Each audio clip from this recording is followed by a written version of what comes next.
உங்களுக்கு உண்டான அழைப்பினாலே நீங்கள் ஒரே நம்பிக்கைக்கு அழைக்கப்பட்டது போல ஒரே சரீரமும் ஒரே ஆவியும் உண்டு. எபேசியர் 4:4.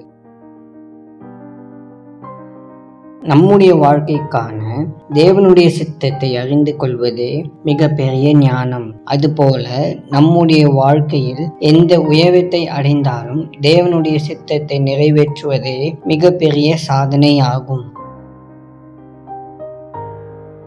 அன்பின் பரலோக தகப்பனே, அனந்த ஞானமும் மகிமையுள்ள தேவனே, உம்மை துதிக்கிறோம்.